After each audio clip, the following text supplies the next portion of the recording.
ये है समय न्यूज नेटवर्क और आप देख रहे हैं आलमी समय। आज तकरार के नए एपिसोड में मेरे साथ कांग्रेस के जनरल सेक्रेटरी शकील अहमद साहब मौजूद हैं। शकील अहमद साहब कांग्रेस के साबिक वजीर भी हैं और दिल्ली का जो कांग्रेस का इंतखाबी कमेटी है उसके कन्वीनर भी हैं और इंचार्ज हैं पूरे तौर पे। इनसे हम बात करते हैं। शकील साहब का खैर मकदम है आलमी समय में। जी बहुत शुक्रिया। शकील साहब, सबसे पहले आपसे बात करना चाहेंगे दिल्ली के हवाले से। आप दिल्ली के इंचार्ज हैं। दिल्ली में कल 39 सीटों पे आपने कैंडिडेट डिक्लेयर किया है, बकिया सीटें कब तक डिक्लेयर होंगी? देखिए, पहले तो मैं आपके जो प्रोग्राम का उन्वान है तकरार, मैं यहाँ तकरार के लिए नहीं आया हूँ, अपनी बातें कहने आया हूँ। हम लोग इस मिजाज के लोग हैं जो तकरार नहीं करते और तकरारों में यकीन नहीं करते। नहीं, लेकिन मैं यहाँ पे कहूंगा शकील साहब कि आपका हर डिबेट मैंने देखा है उसमें आप बहुत तकरार करते हैं। जरूरत के मुताबिक, लेकिन यहाँ उम्मीद है तकरार नहीं होगी हमारी आपस में। दिल्ली के भी सीट्स अनाउंस नहीं हुए, हम लोगों ने कुछ सीटें फाइनल की हैं और खास ज्यादातर वो सीटें हैं जो पिछले चुनाव में हम जीत पाए थे। जो पिछले चुनाव में हम नहीं जीत पाए थे किन्हीं वजूहात की बिना पे, तो वो सीट से भी पेंडिंग है। और एक हम लोगों के यहाँ ये है कि किसी को खामखा तकलीफ न दी जाए। तो कोई कोई हलका है हमारे यहाँ जिसमें 60 लोगों ने दरखास्त की है कि मैं इलेक्शन लड़ना चाहता हूं। 70 सीट है पूरी दिल्ली में। कांग्रेस में लगभग 1600 लोगों ने दरखास्तें दी हैं कि वो लड़ना चाहते हैं चुनाव। बहरहाल टिकट तो एक ही आदमी को मिलेगा, तो 1500 लोगों की दिवाली हम लोग क्यों खराब करें? ये सोच के ये फैसला किया हम लोगों ने कि दिवाली के बाद हम लोग टिकट अनाउंस करेंगे, क्योंकि जो हमारा जमहूरी निजाम है उसमें एक हल्के से एक ही को टिकट दिया जा सकता है। तो अगर 60 ने दरखास्त दी है तो 59 की दिवाली क्यों खराब करे, ये सोच के फैसला हुआ है कि दिवाली के बाद। और वक्त भी मेरे पास है, इसलिए कि 9 से नोटिफिकेशन होगा दिल्ली का चुनाव 4 दिसंबर को है पोलिंग डे, तो कुछ वक्त भी हमारे पास है, इसलिए उसको ध्यान में रखें। लेकिन ये माना जा रहा है कि सीटों पे खींचतान बहुत ज्यादा है। पिछले हफ्ते जब शीला दीक्षित भी मौजूद थी, आप लोगों के एआईसीसी में मीटिंग हुई, वो उठ के चली गई थी और काफी नोकझोंक हुई थी, खास करके ओखला सीट को लेकर के काफी तनाजा है। तो क्या ये भी वजह है कि आप लोग दिवाली के बाद सीटें अनाउंस करना चाह रहे हैं? ओखला पे परवेज हाशमी साहब ने भी अपनी उम्मीदवारी डिक्लेयर की हुई है और चाहते हैं कि या तो उनको मिले या उनके बेटे को मिले। इधर आसिफ आजमी कांग्रेस ज्वाइन कर चुके हैं, तो क्या सूरत हाल है?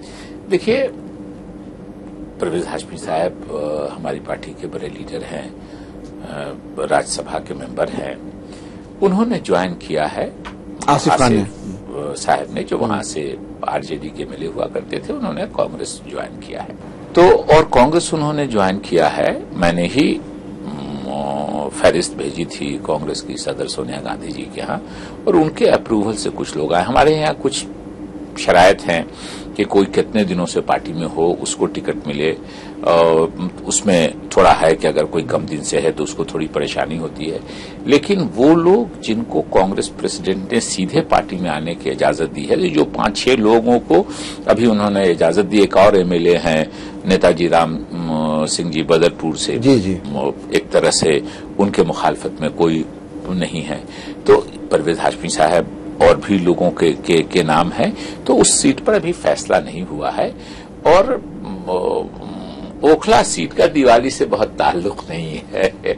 आप समझ रहे होंगे मैं क्या कहना चाहता हूँ। लेकिन आपने वजाहत नहीं की कि उस पर क्या होने जा रहा है। नहीं, ये कांग्रेस की जो कहा कि राज्यसभा के मेंबर हैं परवेज हाशमी साहब, आसिफ साहब सिटिंग एमएलए हैं, इन दोनों में से अगर किसी को एक को टिकट मिलता है और एक को टिकट नहीं मिलता है, इस तरह की अगर बात होती है, तो ये फैसला जो हमारी सबसे फाइनल कमेटी है, सेंट्रल इलेक्शन कमेटी सीईसी कहलाती है, जिसकी सदारत सोनिया गांधी जी भी करते हैं। कल भी उसकी मीटिंग हुई, प्राइम मिनिस्टर भी उसके मेंबर हैं, राहुल गांधी जी उसके मेंबर हैं, सोनिया गांधी जी सदर हैं और सीनियर 8-10 लोग उसके मेंबर हैं कांग्रेस के।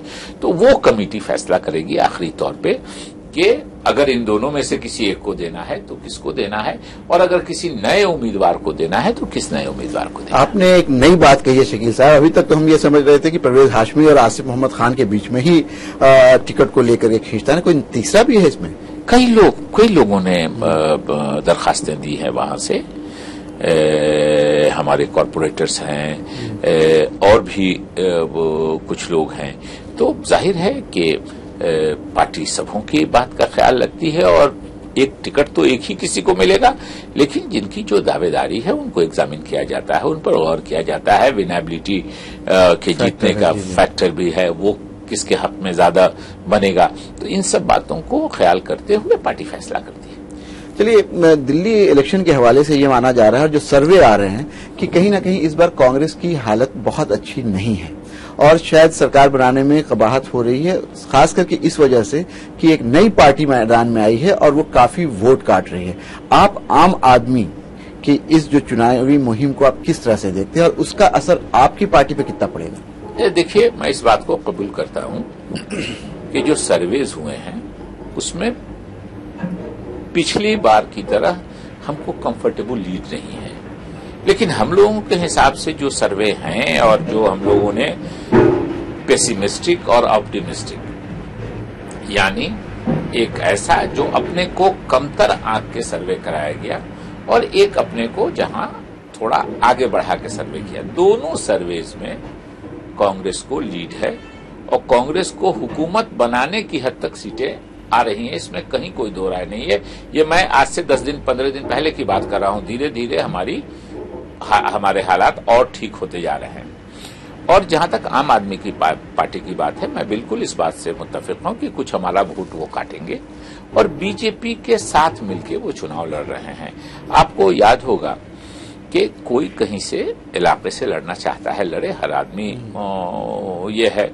केजरीवाल साहब ऐलान कर सकते थे कि हम लड़ेंगे फला सीट से, लेकिन उन्होंने क्या ऐलान किया वो जरा गौर कीजिए। उन्होंने कहा शीला दीक्षित जहां से लड़ेंगी वहीं से हम लड़ेंगे।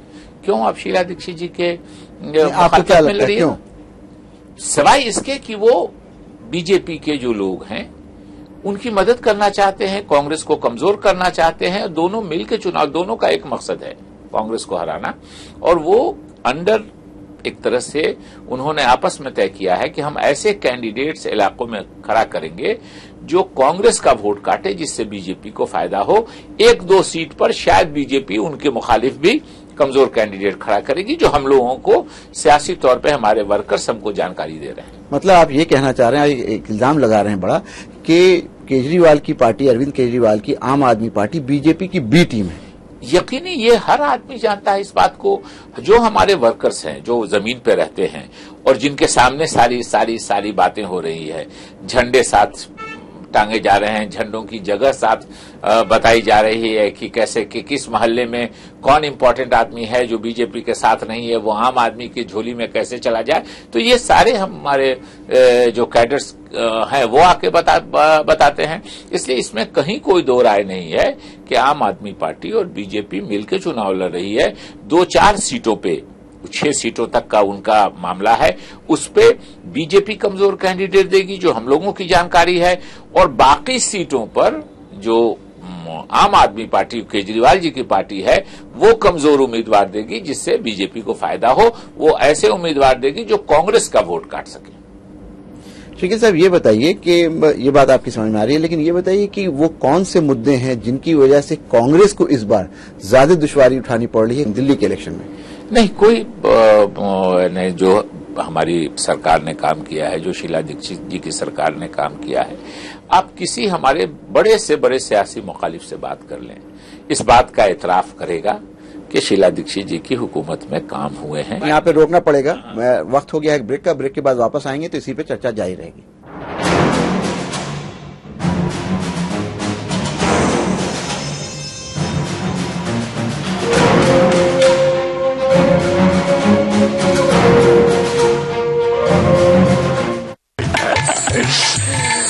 वेल कैमली, ये मेरे बचपन का दोस्त है। Myself Avinash. I know English A to Z. I talk English, I walk English, I laugh English, everything English. Cute. समझो फाइमी ने? बिल्कुल, पर मैं हिंदी समझती हूँ और बोलती भी हूँ। मैं कमली हूँ लंदन से, पर मेरा दिल है हिंदुस्तान में। फिरंगी बहू 11 नवंबर से सोमवार से शुक्रवार शाम 7:30 बजे सहारा 1 पर।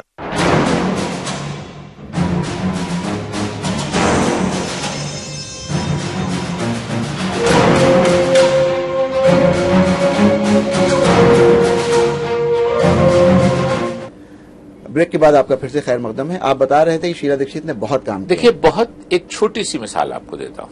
1998 में बीजेपी की हुकूमत दिल्ली से गई। उस वक्त बीजेपी दिल्ली में जी एक आम आदमी की, जिसको पर कैपिटा इनकम कहते हैं, एक आदमी की औसत आमदनी जी वो 35,000 थी 1998 में, दिल्ली के एक आम आदमी। आज एक आम आदमी की आमदनी औसतन इस सूबे में, दिल्ली में 2,01,300 कुछ रुपए है। तो आप फर्क देखिए, जो भी कोई इलाका, मतलब आप ये कहना चाह रहे हैं कि जीडीपी रेट जो है वो काफी हर सूबे का अलग अलग है। नरेंद्र मोदी जी बहुत गुजरात को एक नंबर कहते हैं, 84,000 है वहां। और गुजरात की बात अब निकल आई जी जी, तो अभी रिजर्व बैंक के गवर्नर ने आंकड़ा, reserve bank government of India के अंदर में काम नहीं करता है और सारे बैंक्स गवर्नमेंट ऑफ इंडिया के अंदर में काम करते हैं। 26 सितंबर को रिजर्व बैंक के गवर्नर की कमेटी ने एक आंकड़ा निकाला है, जो डेवलपमेंट इंडेक्स है, हमारा तरक्की का मयार है, नंबर है, पायदान है। उसमें 28 सूबों में, 29वां सूबा तो तेलंगाना जब बनेगा तो बनेगा, अब 28 सूबे हैं हिंदुस्तान में। 28 सूबों में गुजरात का नंबर 12वां है। गुजरात पे भी हम बात करेंगे, लेकिन मुझे एक बात बताइए सीधा कि दिल्ली में इलेक्शन आने वाला है, 4 दिसंबर को यहाँ इलेक्शंस हैं, कि वो कौन सी 3 चीजें हैं जिसको दिखा करके शीला दीक्षित वोटर्स को अपनी तरफ खींचेंगी, आप लोग वोट मांगेंगे? देखिए, एक जो तरह जहन में रहे, हाँ, बिल्कुल, बहुत सारी चीजें हुई हैं, करप्शन से लेकर के निर्भया कांड तक। देखिए, शीला दीक्षित जी की सरकार पे कोई इल्जाम नहीं है। अभी तो मुकदमा उनके खिलाफ वो लोक आयुक्त वाले मामले में फाइल किया था, कोर्ट ने रिजेक्ट किया, अभी 4 दिन पहले रिजेक्ट किया है। शीला दीक्षित जी की सरकार, शीला दीक्षित जी की सरकार का एक तो यही कि तरक्की हुई है। हमारी 1500 झुग्गी झोपड़ियां हैं, जिनमें से 900 तो पूरी तरह रेगुलराइज हुई हैं। अभी 45 को मालिकाना हक दिया है, राहुल गांधी जी ने अपने हाथ से दिया है। उसके अलावा जो रेगुलराइज नहीं भी हुई हैं, उनमें भी तरक्कियाती काम काफी बड़े इस पर हुए हैं।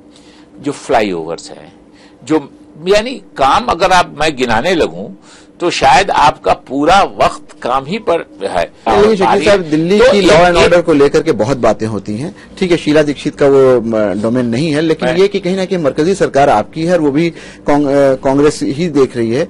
उसके बावजूद जो लॉ एंड ऑर्डर सिचुएशन रही है, जिस तरह से रेप होते रहे, जिस तरह से औरतों के ऊपर अटैक होते रहे, उसको लेकर के कांग्रेस की सरकार के ऊपर हमेशा इल्जाम लगते रहे और कहीं ना कहीं उसका खामियाजा शीला दीक्षित को भुगतना पड़ रहा है। उसमें कहां कमी रह जाती है? देखिए, उसमें कमी आपकी नजर में है, मीडिया की नजर में है। नहीं, लेकिन मैं जनता की नजर से भी देख रहा हूं। मैं वही जनता की नजर में आप मीडिया गलत दिखला रहे हैं। मैं आपको मिसाल दे देता हूं अभी। देखिए, कैसे मीडिया का एक गलत असर पड़ जाता है सही बातें नहीं कहने से। 2 मिसालें मैं दूंगा आपको। एक ये बात सही है कि ये शीला दीक्षित की सरकार के लॉ एंड ऑर्डर और दिल्ली पुलिस शीला दीक्षित जी की सरकार के इसमें नहीं है। हमारी मैनिफेस्टो में मांग भी उस बारे में, आज ही हम लोगों ने मैनिफेस्टो एक तरह से फाइनल किया है, तो उसमें मांग भी है कि दिल्ली को स्टेटहुड की बात हो, और हमारा पहले से भी, पिछले भी मैनिफेस्टो में था और हम ये मांग करते रहेंगे। लेकिन रेप की जहां तक बात है, हिन्दुस्तान में 100 आदमियों पे, 100 औरतों पे रेप का जो परसेंटेज है, वो आपको मालूम है कि किस सूबे में सबसे ज्यादा है? वो मध्य प्रदेश में, हिंदुस्तान में सबसे ज्यादा है। मैंने आज से 15 दिन पहले ट्वीट भी किया कि सुषमा स्वराज जी को दिल्ली का रेप तो नजर आता है, रेप कहीं भी हो ये बहुत ही घिनौनी चीज है, उसकी सख्त से सख्त सजा देनी चाहिए और उससे किसी भी तरह से नरमी बरतनी नहीं चाहिए जो जिस इंसान ने इस तरह का जलील गुनाह किया है। लेकिन साथ में यह है, मैंने कहा कि सुषमा स्वराज जी को अपना सूबा मध्य प्रदेश, जहां से अपना सूबा इसलिए वो तो हरियाणा की हैं और सब जगह की हैं, दिल्ली की चीफ मिनिस्टर हो गई, हरियाणा की रहने वाली हैं, मध्य प्रदेश से एमपी हो गई हैं, जिस सूबे से आज की तारीख में एमपी हैं, हिंदुस्तान में नंबर 1 पे, मैं ये ऑन रिकॉर्ड कर रहा हूं, क्राइम रिकॉर्ड ब्यूरो है गवर्नमेंट ऑफ इंडिया को, उसमें जो आंकड़े सरकारों ने दिए हैं कि सबसे ज्यादा अगर परसेंटेज के हिसाब से रेप हुआ है इस मुल्क में, तो लेकिन शकील साहब, मध्य प्रदेश में हुआ है। मैं कहता हूं कि एक भी वाकया हुआ नहीं, लेकिन मध्य प्रदेश में रेप हुआ है सबसे ज्यादा। लेकिन दिल्ली है ये प्रोजेक्ट नहीं, दिल्ली है कि आप मीडिया उसको हाईलाइट। एक और मिसाल देता हूं, इंटरनेशनल लेवल पे क्या आपको घटा हुआ है। दुनिया में जो रेप का परसेंटेज है, इसमें यूरोपियन कंट्री पहले 10 मुल्कों में 7 मुल्क जो है ममालिक वो यूरोपियन कंट्रीज के। हिंदुस्तान 100वें नंबर पर है, 100वें नंबर पर है पॉपुलेशन के हिसाब से। लेकिन मीडिया का इतना हाइप हुआ कि यूरोपियन, और सबसे ज्यादा नंबर जो है फ्रांस में है। 10 टॉप कंट्रीज में 7 कंट्री यूरोप की हैं। और आपको सुन के ताज्जुब भी होगा और अफसोस भी लगेगा कि जो फ्रांस, जो यूरोपियन कंट्रीज रेप के पॉपुलेशन पर 100 वुमेन के इसमें जो रेप का परसेंटेज है उसमें सबसे आगे है, वो एडवाइजरी जारी करता है अपनी औरतों को कि हिंदुस्तान मत जाओ, हिंदुस्तान की तरफ सफर मत करो, इसलिए कि तुमको खतरा है, जिस्मानी तौर पे रेप का और इसका खतरा है। ये एक मैं मिसाल दे रहा हूं कि कैसा मीडिया के हाइप की वजह से मुल्क, उससे टूरिज्म हमारा अफेक्टेड हो गया, उससे मुल्क को घाटा हो गया, इख्तिसादी तौर पे मुल्क को घाटा हो गया, क्योंकि इतना हाइप किया गया। मैं कहता हूं कि जिसने भी इस तरह का गुनाह किया सख्त से सख्त सजाएं देनी चाहिए, मगर आपको नहीं, आप शकील साहब, आप ये कह रहे हैं कि मीडिया ने हाइप पैदा कर दिया, मीडिया ने इसको मैं आपको मिसाल दे रहा हूं, रिकॉर्ड बात बता रहा हूं कि हिंदुस्तान दुनिया के पैमाने, लेकिन मीडिया हिंदुस्तान में नहीं, आपने मीडिया पे ये इल्जाम लगाया है, लॉ एंड ऑर्डर, मीडिया क्यों ये कर रही है, मीडिया ये क्यों कर रही है? TRP, electronic media specially. और इलेक्ट्रॉनिक मीडिया पहले, देखिए माफ कीजिएगा, प्रिंट मीडिया के भी लोग हैं, पहले किसी प्रिंट मीडिया का कोई इंटेलेक्चुअल अगर कोई आर्टिकल लिख देता था तो महीनों उसकी चर्चा होती थी कि भाई फला की फला आर्टिकल आई है। आज प्रिंट मीडिया, बुरा नहीं लगे प्रिंट मीडिया के लोगों को, बहुत से प्रिंट मीडिया के मेरे दोस्त हैं जो टीवी के सामने बैठ के खबरें लिखते हैं। तो जाहिर है कि बदलाव आया है हर चीज में, सोसाइटी में, समाज में, पॉलिटिशियन में, ब्यूरोक्रेट्स में, मीडिया में भी ये बातें आई हैं कि सुनी सुनाई बातों पे पहले किसी की खबर के बारे में कि किसकी रिपोर्टिंग है, कहा फलां की रिपोर्टिंग, कहा नहीं वो गलत नहीं हो सकती, वो बहुत ठोक बजा के रिपोर्टिंग करने वाले लोग हैं। तो समाज में हर तरह, पहले सियासतदान कैसे होते थे, लोग इज्जत करते थे, अब डरते हैं, या तो लालच में साथ रहते हैं, या डरते हैं, या गालियां देते हैं। पहले इज्जत करते थे लोग सियासतदानों की, उनको ऊंची नजर से। चलिए, आप एक बहुत अहम बात कर रहे हैं, लेकिन वक्त हो गया एक ब्रेक का। ब्रेक के बाद वापस आएंगे तो इसी पे गुफ्तगू जारी रहेगी। लेते हैं एक ब्रेक।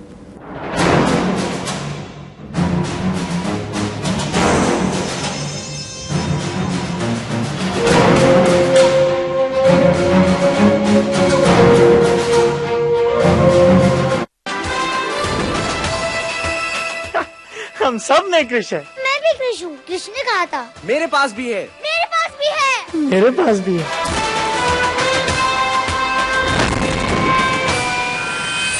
मुर्दा लहू मुंह से बोलेगा, हर मुजरिम राज खोलेगा, साए भी उगलेंगे सुराग, कातिल होगा बेनकाब, जब होगी तफ्तीश।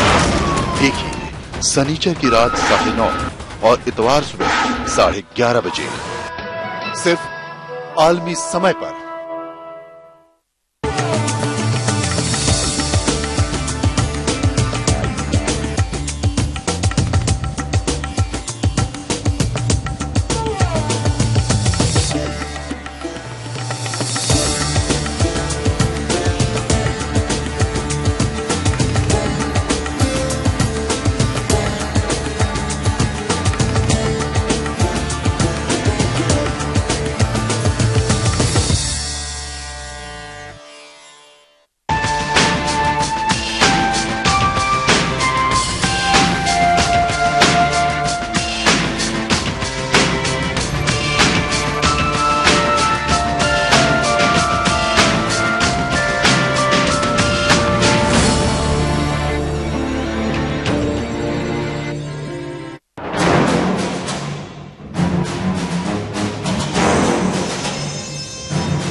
के बाद आपका फिर से खैर मकदम है शकील साहब। आप बता रहे थे कि मीडिया में भी कहीं ना कहीं गिरावट आई है और सारे शोबों में, चाहे वो सियासत का शुबा हो या जो भी हो, उसमें गिरावट आई है। इन सारी चीजों से कहीं ना कहीं आपकी पार्टी भी अछूती नहीं रही है। आप पे हर तरह के इल्जाम लगते रहे, आपकी पार्टी पे हर तरह के इल्जाम लगते रहे कि आपके यहाँ करप्शन जो है रुकने का नाम नहीं ले रहा है। कभी आपके किसी एमपी की बात होती है, कभी किसी वजीर की बात होती है और ये सिलसिला चल रहा है। आपको क्या लगता है आने वाले चुनाव में करप्शन की वजह से आपकी पार्टी को कोई नुकसान होगा? देखिए, मुझको लगता है कि उसकी वजह से हमारा नुकसान हो रहा है, लेकिन एक कहा जाता है ना कर दे गुनाहों की सजा। नहीं, लेकिन सारे गुनाह आप लोगों के दौरे हुकूमत में हुए। मैं वही आपको बता रहा हूं कि इसमें से एक भी हमारी दौरे हुकूमत का नहीं। और इसीलिए मैंने कहा, मैंने अपनी वर्किंग कमेटी में कहा, कांग्रेस के प्राइम मिनिस्टर भी थे, सोनिया गांधी जी भी थे, सब लोग थे जितने बड़े, मैंने कहा कि हम ना कर दे गुनाहों की सजा झेल रहे हैं। मैं कॉमनवेल्थ गेम्स से शुरू करता हूं। कॉमनवेल्थ गेम्स किसके वक्त में अलॉट हुआ? भाजपा के, एनडीए के जमाने में। और एनडीए के जमाने में होस्ट सिटी कॉन्ट्रैक्ट साइन करने के लिए हमारे चीफ मिनिस्टर थी शीला दीक्षित जी। लेकिन सुरेश कलमाडी, मेरी बात तो सुन लीजिए ना आप। यही ना सुनी सुनाई आधी अधूरी बात है, और यही आवाम करती है। आप तो कम से कम ये नहीं कीजिए। तो ये ले गए लेफ्टिनेंट गवर्नर, चूंकि गवर्नमेंट ऑफ इंडिया का होता है, शीला दीक्षित जी को नहीं ले गए होस्ट सिटी कॉन्ट्रैक्ट साइन करने के लिए, लेफ्टिनेंट गवर्नर को ले गए। और लेफ्टिनेंट गवर्नर ने वही रिटन होस्ट सिटी कॉन्ट्रैक्ट में साइन किया कि जो इंडियन ओलंपिक एसोसिएशन है उसका जो प्रेसिडेंट होगा, वो जो कमेटी बनाएगा वही कमेटी होस्ट करेगी या वही कमेटी का चेयरमैन होगा। आप बता दीजिए, कांग्रेस में तो सुरेश कलमाडी की तरह 207 लोकसभा के मेंबर जीते थे। क्या कांग्रेस ने उनको माना? वो चूंकि इंडियन ओलंपिक एसोसिएशन के इलेक्टेड प्रेसिडेंट थे और वही भाजपा की सरकार ने उसी कॉन्ट्रैक्ट में साइन किया। उसके बाद भी प्राइम मिनिस्टर सुनील दत्त जी हमारे स्पोर्ट्स मिनिस्टर थे, उनको बनाना चाहते थे। भारतीय जनता पार्टी के वाइस प्रेसिडेंट हैं ओलंपिक एसोसिएशन वाले, तीरंदाजी के शायद अध्यक्ष हैं विजय कुमार मल्होत्रा, बीजेपी के नेता दिल्ली वाले। उन्होंने प्राइम मिनिस्टर को खत लिखा कि सुरेश कलमाडी एक बहुत ही काबिल जो खेल के एडमिनिस्ट्रेटर हैं, अगर इनको बदलिएगा और कॉमनवेल्थ मामलों में कोई गड़बड़ी हो गई तो इसकी सारी जिम्मेदारी सरकार की होगी। दूसरा मामला आ जाइए 2G का। 2G में राजा साहब पे इल्जाम लगे, लाइसेंस एलोशन। पॉलिसी वही थी कांग्रेस की भी जो एनडीए की सरकार की थी। और आपको बता दूं कि 2G में आप लोग भूल गए होंगे, कांग्रेस, राजा साहब डीएमके के मिनिस्टर थे, कांग्रेस की तरफ से मैं अकेला मिनिस्टर उस वक्त उस डिपार्टमेंट था। आज 2 MOS होते हैं। इलेक्शन के मॉडल कोड ऑफ कंडक्ट में लगे हुए इसी 2G में 48,000 करोड़ रुपए अटल बिहारी वाजपेयी जी ने, प्रमोद महाजन जी अब नहीं है हम लोगों के बीच में, उनके कहने से 48,000 रुपया इन टेलीकॉम कंपनियों को फायदा पहुंचाया और वही सिलसिला शुरू किया। ये सारा सिलसिला उसी में शुरू हुआ। मैं एक चीज और आपसे जानना चाहूंगा कि अभी राहुल गांधी के बारे में बात हो रही है। राहुल गांधी हमेशा कुछ न कुछ बयान देते हैं। अभी मुजफ्फरनगर के तनाजे के बारे में, जो वहां पर राइट्स में, उसको लेकर के भी उन्होंने एक बयान दिया जिससे काफी तनाजा खड़ा हो गया। तो क्या ये नहीं लगता है कि शायद वो बयान अननेसेसरी था, अनकॉल्ड फॉर था? नहीं। राहुल गांधी ने यह कहा कि बीजेपी वालों ने दंगा कराया, कहा ऐसे वोट नहीं मिलेगा। हिंदुस्तान में जब भी दंगे होते हैं तो 2 लोग बहुत खुश होते हैं, पाकिस्तान का ISI, हिंदुस्तान का भाजपाई। और राहुल जी उसी की बात कर रहे थे कि वो अपनी हवा देने से वो बाज नहीं आएगा, वो हवा देने की कोशिश कर रहा है। इस तरह से मुसलमान लड़कों को और मुस्लिम इलाकों पे, चाहे वो मधुबनी हो, दरभंगा हो या आजमगढ़ हो, इल्जाम पे इल्जाम लगते जा रहे हैं और बेकसूर मुस्लिम नौजवान पकड़े जाते हैं और सालों के बाद छूटते हैं। उस पे आपका क्या मौका? देखिए, हमारी जो जुडिशरी है, एक तो किसी को भी बेकसूर नहीं पकड़ा जाना चाहिए, चाहे वो किसी भी मजहब का आदमी हो। लेकिन अगर मजहब के हिसाब से कोई भेदभाव होता है तो सरकारों की जिम्मेदारी है, ओहदेदारों की जिम्मेदारी है। बिहार में ब्लास्ट के पीछे आपको क्या लगता है कौन लोग, इसका फायदा किसको होगा? देखिए, ये कहना मुश्किल है कि किसको फायदा होगा और कौन लोग हैं। कुछ लोग पकड़े गए हैं, लेकिन जो पकड़े गए हैं उनमें से कई लोगों को जो पिछली बार पकड़ा गया उनको छोड़ा गया है। तो वही बात हो गई कि IM के मुजाहिदीन हैं, उनको पकड़ लिया। अब देखने से देखिए ना, पकड़ लिया, पकड़ने के बाद उनको सबूत पेश करने पड़ेंगे। अदलिया हमारा इंडिपेंडेंट है और अदलिया पर हम सबको ये होना चाहिए। अगर पुलिस शक की बुनियाद पे नीतीश कुमार की सरकार की पुलिस को अभी जो उन्होंने एक स्टैंड लिया है, हम बहुत कॉमनल भी नहीं कह सकते हैं। तो उन्होंने पकड़ा है, कोई वजह होगी, और अगर वजह नहीं है, सिर्फ शक की बुनियाद पे पकड़ा है, तो अदालत उनसे ये करेगा। लेकिन मेरा दूसरा कहना था कि जो पुलिस अफसरान है, वो आज तक पूरे मुल्क में एक पुलिस अफसर के खिलाफ कार्रवाई नहीं। सियासी पार्टियां एक दूसरे के मुखालफत में बोलने लगती हैं करके। शकील साहब, आपसे दो आखिरी सवाल। एक तो ये कि हिंदुस्तान, आपने बार बार नरेंद्र मोदी का नाम लिया है, क्या कांग्रेसियों को आजकल सिर्फ नरेंद्र मोदी दिख रहे हैं? देखिए, उनको इसलिए डर रहे हैं कि हमारी हुकूमत है, हमारे वजीर आजम डॉक्टर मनमोहन सिंह जी हैं, बीजेपी ने उनको वजीर आजम का उम्मीदवार बनाया है।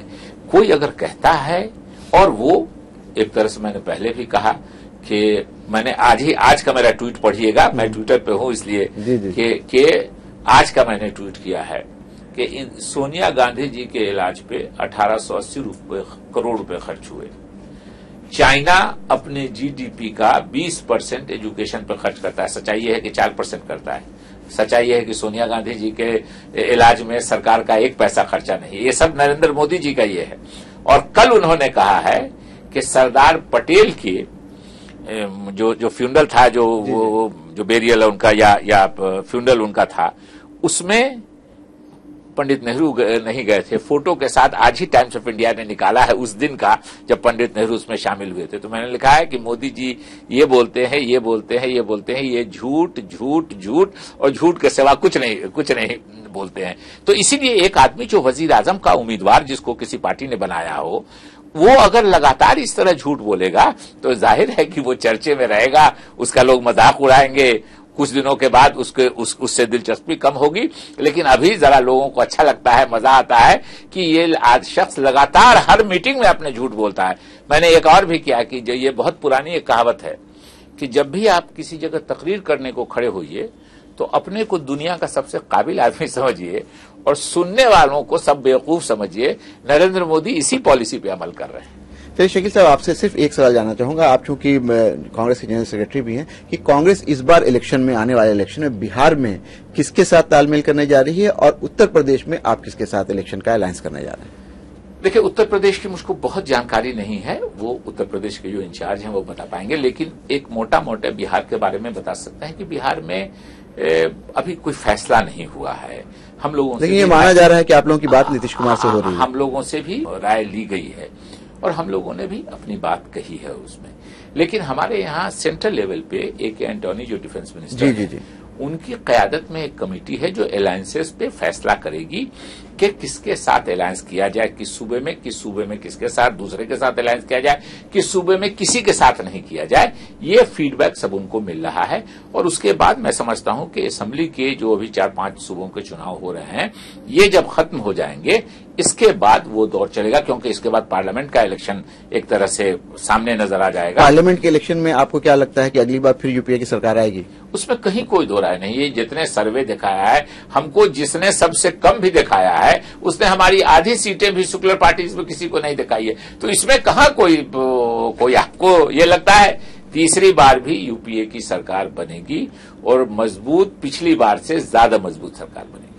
शकील साहब, आपने आलमी समय के लिए वक्त निकाला, इसके लिए आपका बहुत बहुत शुक्रिया।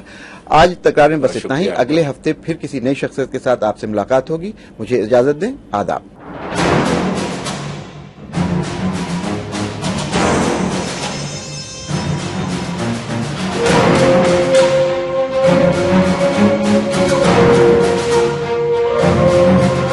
मुर्दा लहू मुंह से बोलेगा, हर मुजरिम राज खोलेगा, साए भी उगलेंगे सुराग, कातिल होगा बेनकाब जब होगी तफ्तीश। देखिए शनिचर की रात 9:30 और इतवार सुबह 11:30 बजे सिर्फ आलमी समय पर।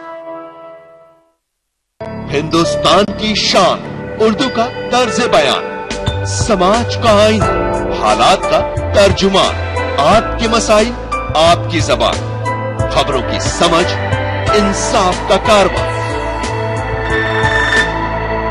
आलमी समय, सच की